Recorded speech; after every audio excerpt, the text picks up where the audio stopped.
रोजाना सबसे पहले अनुपमा सीरियल देखने के लिए हमारे चैनल को सब्सक्राइब करें। एपिसोड के स्टार्टिंग में हम देखते हैं शादी चल रही होती है। यहीं पर हम तोशु को देखते हैं जो प्रेम के पास आता है। तोशु प्रेम को बोलता है, प्रेम एक सेकंड आना। प्रेम बोलता है, क्या हुआ, कुछ सामान लेकर आना है क्या? तोशु बोलता है, नहीं, कुछ ज़रूरी बात करनी है। इधर अनु ये नोटिस कर लेती है कि तोशु प्रेम को अपने साथ ले गया। तोशु बोलता है, देखो प्रेम, ये जगह अच्छी है ना? प्रेम बोलता है कि आपको मुझसे कोई इंपॉर्टेंट बात करनी थी। तोशु बोलता है, कंपटीशन की तैयारी हो गई क्या? प्रेम बोलता है कि आपको इंपॉर्टेंट बात करनी थी। तोशु बोलता है कि कंपटीशन से ज़्यादा इंपॉर्टेंट तुम्हारे लिए क्या ही हो सकता है प्रेम, बताओ ना, तैयारी हो गई है क्या? प्रेम बोलता है कि तैयारी चल रही है कंपटीशन की, मैं कॉन्फिडेंट हूँ। तोशु बोलता है कि हाँ हाँ, अब तो तुम्हारा कॉन्फिडेंस 7वें आसमान पर होगा। प्रेम बोलता है, तोशु भाई, अगर आपको कोई ज़रूरी बात करनी है तो बताओ, वरना मैं शादी को मिस नहीं कर सकता, मुझे शादी अटेंड करनी है। प्रेम वहाँ से जाने लगता है। तभी तोशु बोलता है कि प्रेम, मुझे एक राज की बात पता है। प्रेम यहीं पर रुक जाता है। प्रेम बोलता है, राज? तोशु बोलता है कि राज, किसी का सीक्रेट तुम्हें पता है? किसी का भी सीक्रेट हो, कुछ भी हो, तोशु को तो पता ही होता है। मुझे तो एक ऐसी बात पता है जो कोई नहीं जानता, मैं तो तोशु हूँ ना। इधर प्रेम बोलता है कि आप मुझे साफ साफ बताओ, आप क्या बोलना चाह रहे हो? तोशु हंसने लग जाता है। वो बोलता है कि प्रेम देख, मैं तो तेरी साइड ही हूँ। जब तू शादी अटेंड कर रहा था, इतना ज़्यादा खुश था, अंश के लिए सबूत भी इकट्ठा कर रहा था, तो मैं तो खुद भी हैरान हो गया था। लेकिन मुझे पता चल गया है ये सब कुछ तुम बस मम्मी को कन्फ्यूज करने के लिए कर रहे थे। प्रेम बोलता है, तोशु भाई, आप मुझे कन्फ्यूज करना बंद करो, जो बात है साफ साफ बता दो। तोशु बोलता है, प्रेम तुम तो बहुत ज़्यादा शातिर हो, मैं पहेली बोलूँगा, हो सकता है कि तुम उसको सॉल्व कर लो। तुम्हें पता है ना मैं कौन से राज की बात कर रहा हूँ? प्रेम बोलता है, तोशु भाई, आपने कुछ पी लिया है क्या? तोशु बोलता है कि नहीं प्रेम, मैं बिल्कुल सही रास्ते पर चल रहा हूँ, लेकिन गलत रास्ते पर तो तुम चल पड़े हो। हार, गुस्सा, कंपटीशन, रेसिपी, चोरी, डायरी। प्रेम को याद आता है कि उस दिन उसने कैसे वहाँ किचन से डायरी चुराई थी। इधर तोशु बोल रहा होता है कि मुझे सब पता है। प्रेम काफ़ी ज़्यादा हैरान हो जाता है। तोशु बोलता है, प्रेम तुम बिल्कुल फिक्र मत करो, मैं किसी को कुछ नहीं बताने वाला। देखो, वैसे भी तुम मम्मी को हराना चाहते हो और मैं भी यही चाहता हूँ। ज़िंदगी में पहली बार हम लोग एक टीम में हैं। मैं मम्मी को थोड़ा कुछ ज़्यादा हराना चाहता हूँ। प्रेम बोलता है, आप चुप रहने की कीमत मांग रहे हैं? तोशु बोलता है, वाह, तुम कितनी ज़्यादा स्मार्ट हो प्रेम। देखो प्रेम, गौतम जी की जो सैलरी है ना, उससे तो मेरा मन नहीं भरता। तुम देखो, कंपटीशन में 40 लाख रुपए जीतोगे। अगर मेरी जगह कोई और होता तो शायद वो 15-20% मांगता, लेकिन मैं सिर्फ तुमसे 10% मांग रहा हूँ। मैं कभी अपना मुंह नहीं खोलूँगा और ना ही अपनी आंखें खोलूँगा। और वैसे भी तुम बोल रहे थे ना कि शादी को एंजॉय करना है, हमारी बात तो हो चुकी है, अब शादी को एंजॉय करो। तोशु तो डांस करते करते वहाँ से चला जाता है। इधर हम देखते हैं प्रेम काफ़ी ज़्यादा परेशान होता है, वो गुस्से में भी होता है। तभी यहाँ पर राही पहुँच जाती है। वो बोलती है कि प्रेम क्या हुआ, अभी यहाँ से तोशु भाई गए थे, तुम्हें वो कुछ बोल रहे थे क्या? प्रेम बोलता है, नहीं, बस नॉर्मल बात चल रही थी, चलो रश्मि शुरू हो गई होगी ना। यहाँ परेशान सी नजर आती है। तो तोशु गौतम के पास पहुंच जाता है। तोशु काफ़ी ज़्यादा खुश होता है। तोशु गौतम को बताता है कि मैंने वही किया है प्रेम के साथ जो आपने मुझे बोला था। वैसे आपका आइडिया अच्छा था गौतम जी, लेकिन आइडिया आपका और पैसे मेरे को मिलेंगे। इधर हम देखते हैं श्रुति प्रेम के पास आती है। वो उसको बोलती है कि क्या हुआ, तुम इतनी ज़्यादा परेशान क्यों हो? प्रेम बताता है कि तोशु भाई को डायरी के बारे में सब कुछ पता है। प्रेम ये भी बता देता है कि तोशु भाई चुप रहने के पैसे मांग रहे हैं। इधर हम गौतम को देखते हैं जो काफ़ी ज़्यादा खुश हो रहा होता है। गौतम सोच रहा होता है कि मैंने सोचा था कि जिस थाली में खाते हैं उसमें छेद करने का टैलेंट सिर्फ मेरे पास है, लेकिन तोशु में तो ये टैलेंट कूट कूट कर भरा हुआ है। अब होगा यहाँ पर बड़ा धमाका। इधर हम प्रेम और श्रुति को देखते हैं। प्रेम श्रुति को बोलता है कि हमें चुपचाप वो डायरी वापस रख देनी चाहिए। श्रुति बोलती है कि प्रेम तुम क्या बोल रहे हो? प्रेम बोलता है, श्रुति जी देखो, अभी तक यहाँ पर किसी को कुछ भी पता नहीं चला है। हम अगर वो डायरी चुपचाप वहाँ रख देंगे तो किसी को कुछ पता भी नहीं चल पाएगा। श्रुति बोलती है, फिर सीक्रेट रेसिपीज़ का क्या? प्रेम बोलता है कि मैं खुद अपनी रेसिपी बना लूँगा। श्रुति बोलती है कि नहीं प्रेम, हमें जीतने के लिए अनुपमा की डायरी की ज़रूरत है, तो मतलब है। प्रेम बोलता है, लेकिन तोशु भाई, श्रुति बोलती है कि उस डबर की आज तक किसी ने नहीं सुनी है, तो तुम्हें क्या लगता है अब उसकी कोई बात मानेगा या फिर सुनेगा? प्रेम, ये 40 लाख रुपए और जो विनर का खिताब है ये हमारे लिए बहुत ज़्यादा ज़रूरी है, और उस तोशु की तुम बिल्कुल भी फिक्र मत करो, उसको तो मैं संभाल लूँगी। इधर हम पंडित जी को देखते हैं। वो बोलते हैं कि अब हम कन्यादान की रस्म को शुरू करते हैं। वो बोलते हैं, कन्यादान कौन करेगा? तभी यहाँ पर प्रेरणा दिग्विजय को देखती है। वो बोलती है, डी अंकल, आप बुरा ना मानो तो क्या आप मेरा कन्यादान कर सकते हो? दिग्विजय इमोशनल हो जाता है। बापूजी बोलते हैं, दिग्विजय तू रो क्यों रहा है? कन्यादान करना तो बहुत ज़्यादा सौभाग्य की बात होती है। दिग्विजय बोलता है, बापूजी, जब सावी मुझसे दूर हो गई तो मैंने सोचा कि भगवान ने मुझसे ये हक भी छीन लिया है, मैं अपनी बच्ची का कन्यादान भी नहीं कर पाऊंगा। लेकिन इस बच्ची ने मुझे इतना मान दिया है। अनु बोलती है, तो आपका दिल भर आया? दिग्विजय बोलता है, हाँ। सर आप अपने आंसू पोंछ लीजिए, हो सकता है कि ये जो संजोग है ये सावी ने ही बनाया हो। बेटी भले ही आपसे दूर है लेकिन बेटी के लिए जो प्यार है वो आपके दिल में अभी भी है। आपके दिल में जो भी प्यार है सब कुछ आज लुटा दीजिए। दिग्विजय बोलता है, देखो प्रेरणा ने मुझे सिर्फ एक खुशी ही नहीं जिम्मेदारी भी दी है अंश। प्रेरणा को तुम हमेशा खुश रखना। अंश बोलता है कि दिग्विजय अंकल आप बिल्कुल फिक्र मत कीजिए, मैं भी एक लड़की का पिता हूँ। मैं आपसे वादा करता हूँ मैं जितना ख्याल प्रांसी का रखूँगा उतना ही प्रेरणा का रखूँगा। अनु बोलती है, शाबाश बेटा।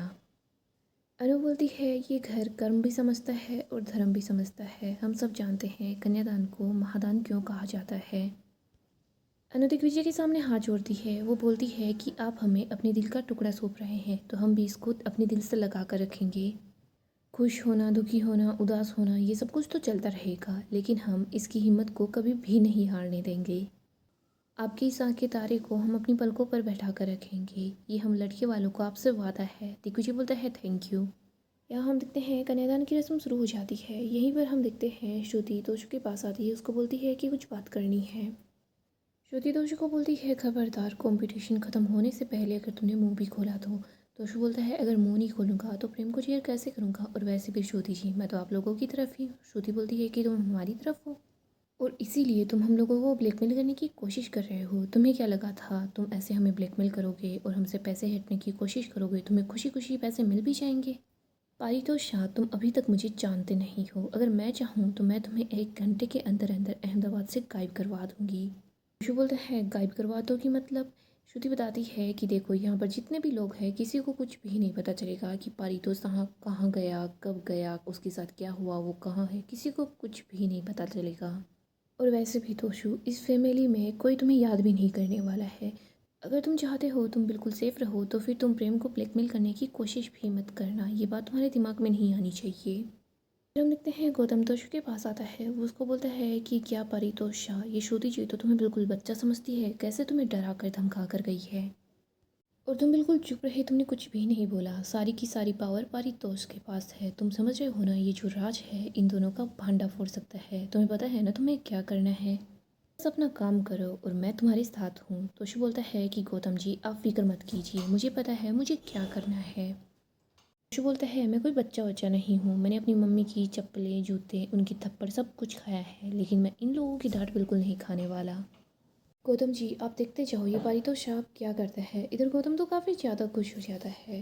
इधर पंडित जी बोलते हैं कि कन्यादान की रस्म पूरी हो गई। यहीं पर हम बा को देखते हैं। बा बोलती है, अनु देख मेरी तो उम्र हो गई है, इतनी सारी तैयारियां कर ली लेकिन मैं तो प्रसाद बनाना ही भूल गई, तो जल्दी से प्रसाद बना ले। अनु बोलती है, हाँ बा मैं अभी जाती हूँ। किंजल बोलती है, मम्मी मैं भी आपके साथ चलती हूँ।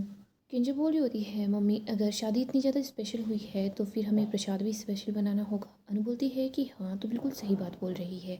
देख मैंने अपनी लाइफ के जो सारे एक्सपीरियंस हैं ना, जो सारी अच्छी अच्छी बातें हैं, मैंने अपनी डायरी के अंदर नोट्स बनाकर लिखी हुई है। मैं अभी अपनी डायरी में एक सीक्रेट रेसिपी देखती हूँ। अनु यहाँ किचन में अपनी डायरी ढूंढने लग जाती है लेकिन जैसे ही वो उस डिब्बे को खोलती है तो उस डिब्बे में उसको वो डायरी नहीं मिलती। अनु बोलती है, मेरी डायरी कहाँ चली गई। किंजल बोलती है, मम्मी दूसरे डिब्बे में होगी। अनु बोलती है, नहीं मैं साबूदाने के डिब्बे में ही रखती हूँ, शायद हो सकता है किसी और ने इधर उधर कर दी होगी। अनु बाकी डिब्बे भी चेक करती है लेकिन उसको डायरी कहीं नहीं मिलती। वो बोलती है कि ऐसे डायरी कहाँ चली गई। किंजल बोलती है, हो सकता है मम्मी आपने कुछ लिखने के लिए निकाली होगी, फिर आपने अलमारी में रख दी होगी। अनु बोलती है, नहीं किंजल मैं कोई भुलक्कड़ नहीं हूँ, मुझे अच्छे से याद है मैंने डायरी यहीं पर इसी डिब्बे में रखी थी। किंजल अनु को समझाती है, मम्मी देखो वैसे भी डायरी है, कोई यहाँ से ले थोड़ी ना जाएगा। अनु बोलती है कि हाँ सिर्फ डायरी ही तो है। किंजल बोलती है, मम्मी आप जाकर अपने कमरे में चेक कर लीजिए वरना आपको पूरे दिन टेंशन लगी रहेगी और मैं आपकी स्टाइल से हलवा बना देती हूँ। अनु बोलती है कि ठीक है, फिर मैं अपने कमरे में जाकर चेक करती हूँ। तभी यहाँ पर बा पहुँच जाती है। बा बोलती है कि अनु सुपारी नहीं मिल रही है, जल्दी जाकर ढूंढते हैं। अनु बोलती है, बा यहीं तो रखी हुई है। बा बोलती है कि तू ही ला कर दे। किंजल बोलती है, मम्मी आप बिल्कुल फिक्र मत कीजिएगा, डायरी मिल जाएगी, आप थोड़ी देर बाद चेक कर लीजिएगा। अनु बोलती है, हाँ। इधर बा अनु का आवाज़ लगा रही होती है तो अनु वहाँ से चली जाती है। इधर हम देखते हैं राही प्रेरणा और अंश का गठबंधन करती है। यहाँ पर हम देखते हैं राही जैसे ही प्रेम के पास आती है तो वो देखती है कि प्रेम परेशान है। वो बोलती है, प्रेम तुम ठीक तो हो ना। प्रेम बोलता है, राही मैं बिल्कुल ठीक हूँ, बस मैं थोड़ा सा थक गया हूँ। इधर हम देखते हैं प्रेरणा और अंश के फेरे स्टार्ट हो जाते हैं। सब लोग काफ़ी ज़्यादा खुश होते हैं।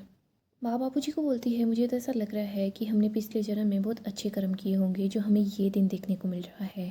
बाबूजी बोलते हैं कि पड़पोते की शादी देखना हर किसी के नसीब में नहीं होता लीला। बा बोलती है मुझे तो ऐसे इतरा कर एटीट्यूड दिखाने का मन कर रहा है। बाबूजी बोलते हैं तुम बिल्कुल ठीक बोल रही हो, हमें हर पीढ़ी के साथ प्यार भी मिला है, सम्मान भी मिला है।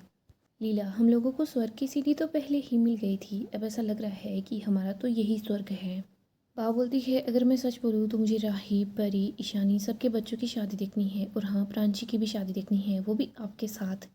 इधर हम मीता और अनिल को देखते हैं। मीता अनिल को बोलती है अनिल जी आपको याद है ना, हमारी शादी भी ऐसे ही घर में हुई थी, घर इससे काफ़ी ज़्यादा बड़ा था, लेकिन फिर भी मैं कितना ज़्यादा रो रही थी, आपको याद है ना।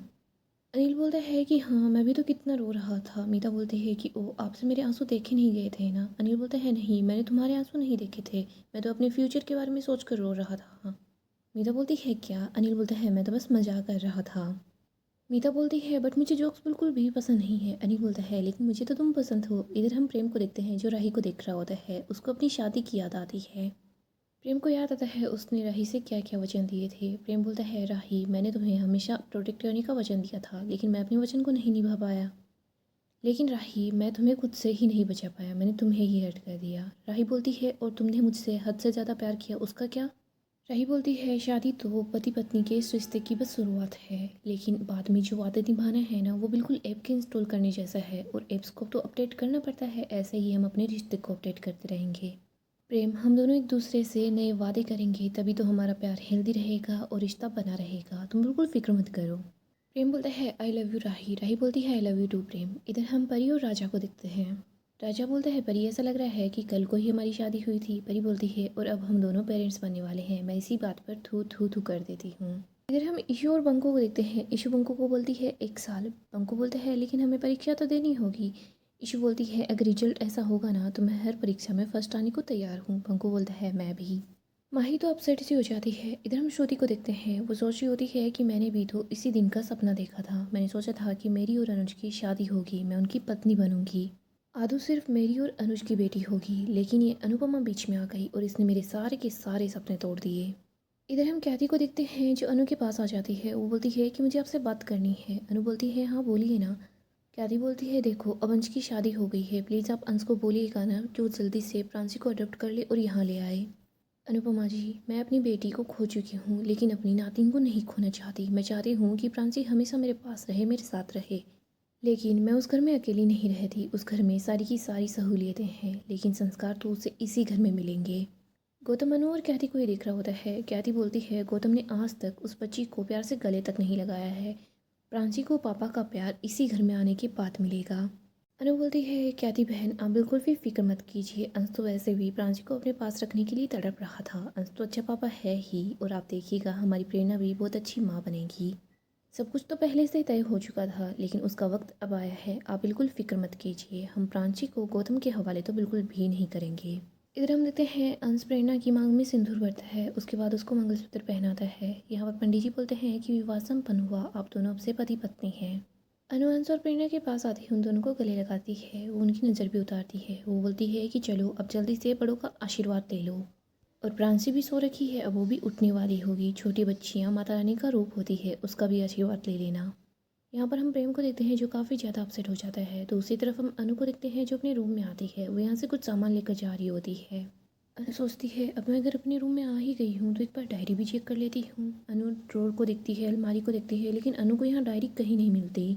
अनु काफ़ी ज़्यादा परेशान हो जाती है। तभी इधर बा आवाज़ लगाती है। अनु बोलती है बा बस मैं अभी आ रही हूँ। अनु सोचती है फिर से आकर चेक कर लूँगी। आगे हम देखते हैं सब लोग एक साथ होते हैं। मोटिबा बोलती है मुझे छेनों पकड़ों की रस्म सबसे ज़्यादा अच्छी लगती है। इस रस्म के अंदर जमाई अपनी सास का पल्लू पकड़ता है और उनसे गिफ्ट की मांग करता है। फिर जो भी गेस्ट होते हैं वो जाकर सास की पल्लू में गिफ्ट रख देते हैं। अनु बोलती है कि हाँ सच में ये रस्म बहुत ज़्यादा प्यारी है, लेकिन इस रस्म को हम अलग तरीके से करेंगे। अनु प्रेरणा को अपने पास बुलाती है। इसके बाद अपनी साड़ी का पल्लू प्रेरणा के हाथ में थमा देती है। प्रेरणा बोलती है कि प्लीज़ मेरे गिफ्ट्स को ले आओ। यहाँ पर हम देखते हैं एक एक करके सब लोग अनु की झोली में गिफ्ट्स रख देते हैं। सब लोग गिफ्ट अनु की झोली में रखते हैं। अंश बोलता है कि ऐसे तो मुझे एक भी गिफ्ट नहीं मिलेगा। परी बोलती है अंश तो हमेशा ऐसा ही करता है, ऐसे बोलता रहता है जैसे तुझे कभी भी गिफ्ट ही ना मिले हो। ईशू बोलती है कि हाँ अंश तो बचपन से ही ऐसा है, बिल्कुल गिफ्ट खोर। राही बोलती है हाँ बर्थडे कैसी का भी हो, लेकिन गिफ्ट हमेशा अंश को चाहिए होते हैं। अंश बोलता है कोई बात नहीं है, प्रेरणा भी तो मेरी ही है, तो प्रेरणा के सारे गिफ्ट मेरे ही हुए। प्रेरणा बोलती है अच्छा ठीक है। इसके बाद प्रेरणा नेकलेस निकालती है और बोलती है कि नेकलेस पहन लो, झुमके पहन लो। अंश बोलता है वाह देखो ना प्रेरणा मुझे चिढ़ा रही है। बाबूजी बोलते हैं कि ये तो बरसों से मुझे चिढ़ाती रहती है, लीला क्या ही न्याय करेगी। सब लोग हंसने लग जाते हैं। मोरिबा बोलती है अनुपमा जी आप अब ये बता दीजिए कि विदाई कैसे होगी। मीता बोलती है कि हाँ विदाई कैसे होगी, प्रेरणा तो आपके साथ इसी घर में रह रही थी, फिर विदाई कैसे करोगे। सभी लोग परेशान से हो जाते हैं। गाइस डेली अपडेट के लिए आप हमारे चैनल को सब्सक्राइब करें, साथ ही साथ वीडियो को लाइक भी करते हैं। गाइस अपकमिंग एपिसोड काफ़ी ज़्यादा इंटरेस्टिंग होने वाला है। अपकमिंग एपिसोड में हम देखेंगे सबके सामने सारा का सारा सच आ जाता है कि प्रेम ने अनु की डायरी चुरा ली। यहाँ हम देखते हैं विदाई की रस्म चल रही होती है, सब लोग काफ़ी ज़्यादा खुश होते हैं। तभी तोशु बोलता है मम्मी वैसे आपकी वो रेसिपी वाली डायरी कहाँ पर है। अनु बोलती है तोशु तुझे मेरी डायरी से क्या ही करना है, तू कौन सा खाना बनाने वाला है। तोशु बोलता है कि बताओ ना मम्मी डायरी कहाँ पर है। किंजल बोलती है कि मम्मी की वो डायरी मिल नहीं रही, पता नहीं मम्मी ने कहाँ रख दी। तोशु बोलता है कि वो डायरी नहीं मिलने वाली। किंजल बोलती है तुम क्या बोल रहे हो। तोशु बोलता है कि मैं बिल्कुल सच बोल रहा हूँ, वो डायरी कैसे मिलेगी क्योंकि उस डायरी को तो प्रेम बाबू ने चुरा लिया है। अनु और सब लोग बोलते हैं कि तोशु तो बकवास मत कर। मोटिबा बोलती है कि परितोष शाह तुम ऐसे हमारे प्रेम पर झूठा इल्ज़ाम नहीं लगा सकते। तोशु बोलता है कि मैं झूठ नहीं बोल रहा, सच बोल रहा हूँ।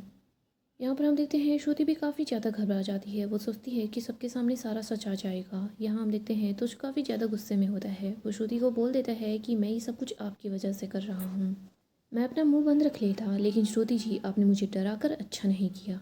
तोशु प्रेम के पास आता है। वो प्रेम का हाथ राही के सर पर रखता है। वो बोलता है कि सच सच बता देना, अगर तुम झूठ बोलोगे ना तो तुम राही का मरा मुँह देखोगे। प्रेम तुम्हें राही की कसम है, तुम सबको सच बता दो क्या सच है। यहाँ पर हम देखते हैं कि प्रेम सबको बता देता है कि हाँ मैंने इनकी डायरी चुरा ली। जैसे ही सब लोग ये बात सुनते हैं तो सब काफ़ी ज़्यादा हैरान हो जाते हैं। इधर राही सोचती है कि नहीं प्रेम तुम ऐसा नहीं कर सकते, तुम्हें खुद पर भरोसा नहीं था क्या। राही तो प्रेम से बहुत ज़्यादा गुस्सा हो जाती है।